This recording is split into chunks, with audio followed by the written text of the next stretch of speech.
let's move on to another game here, and that is the New York Giants and the Dallas Cowboys. And what a game this was.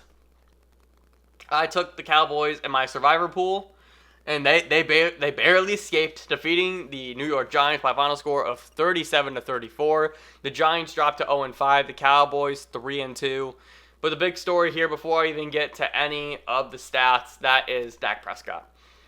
Dak Prescott, it was either the third or fourth quarter. I don't even really remember because everything that happened after that was such a blur.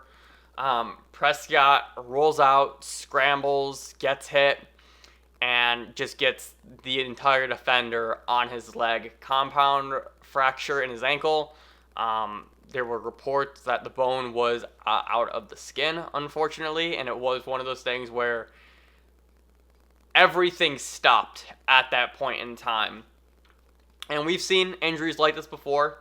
I was at the Q. I was at Quicken Loans Arena the night that Gordon Hayward snapped his ankle. I was there. I saw it. That was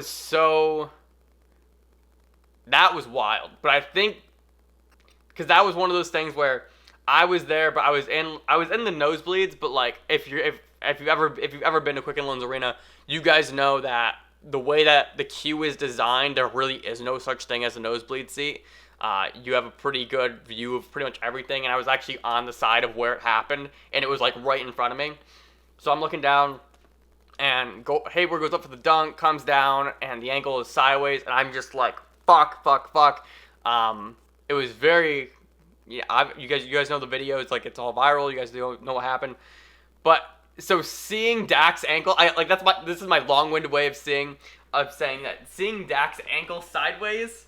Can I get this out? Thank you. Seeing Dak's ankle sideways, wasn't as gruesome to me as initially as some other people. And granted, it wasn't at the same rotational level as Gordon Hayward's, because Hayward's was completely sideways. But to see Dak's ankle like that, and just the air let out of Cowboys Stadium, and the coaches and the players just like distraught in a way. Not fun. Injuries aren't fun, and obviously the fact that Dak hasn't gotten paid yet adds another layer to this. Fuck the Cowboys for not paying Dak. But I guess going back to this game, we have fantasy implications to talk about here. Daniel Jones continues to struggle. This is nothing new. I talked about this all off season long. Daniel Jones, I was not excited about him coming into the season. 20 of 33, 222 yards and a fumble. Daniel Jones has 8 turnovers on the year and only 2 passing touchdowns. Davonta Freeman is the bell cow running back here. You need to go pick him up on waiver wires immediately. 17 carries, 87 total yards, and a touchdown. And Darius Slayton, like I said, I expected him to have a great game this week. He came through for you. 11 targets, 8 receptions for 129 yards. And like I said, this matchup had Slayton game written all over it. For Dallas, Prescott, before he went out with that ankle injury, 14 of 21, 166 passing, 1 touchdown, 1 interception. Zeke, obviously going to do Zeke things, 19 carries, 91 total yards, and 2 touchdowns. I'm sorry, just 91 rushing yards, not total yards. He actually had a few yards through the air as well. And then finally, Ceedee Lamb. Ceedee Lamb looks so fucking legit. We're going to talk about him in just a moment. 8 receptions on 11 targets, 124 yards. And Michael Gallup, the Michael Gallup game kind of happened. 4 for 4 for 73 yards. So let's talk about this real quick. We'll talk about the Giants first because there's not a whole lot to talk about here, all things considered. The big thing here is Davonta Freeman. I don't know the exact percentage of where Davonta Freeman is rostered, but I know for a fact he was just recently picked up off my waiver wire. So I'm going to assume and go out on the limb to say that he's going to be still available in some leagues, and you have to go get him now. At this point, the Giants are now dead set on making him their lead running back. It's not even close. He's being involved in the receiving game as well. You can play Davonta Freeman week in and week out now if he is going to continuously get 17 carries and get some work through the air as well. The one bright spot really in this Giants offense. Slayton, not much I need to say here. I still don't know when you are ever fully confident in starting him. He's another guy who really is matchup dependent for me. And then fuck it. We're just going to talk about the Cowboys now real quick. I'm not going to...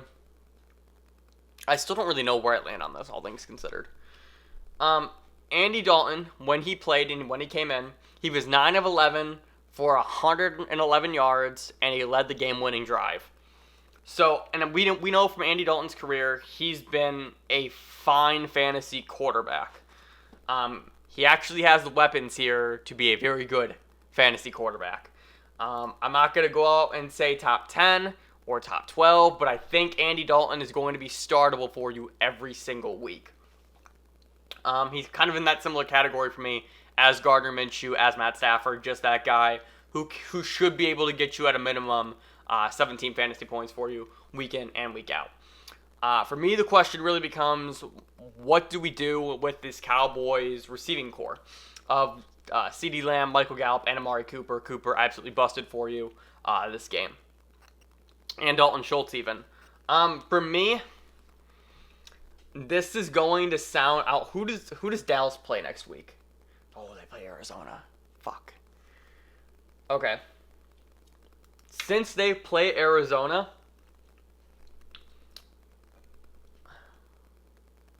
okay. They play Arizona. Teams are starting to go on bye weeks next week. I know Seattle has a bye. Okay. So with that being said, we're still going to roll off of the basis you are starting your Cowboys every single week. This offense, even without Dak, still has the pieces that are too good to fail. Yes, Andy Dalton is not Dak Prescott, but Andy Dalton is still a fine quarterback, and the reason why the Cowboys brought in Andy Dalton was because of this. For this reason right here, if anything were to happen to Dak, Dalton can slide right in and be perfectly fine with the cast of weapons that they have. So, for this upcoming week, and I'm going to talk about this obviously for my Cardinals and Cowboys preview, we're still going to roll with the Cowboys offense here. The pieces are too good, the talent is there, and this defense still being bad, giving up 34 points to the fucking Giants, is still awful. So points have to be scored in order for games to be won here in Dallas, and that just means fantasy-relevant players are going to be abundant, and they're going to continue to be so even without Dak Prescott leading this team.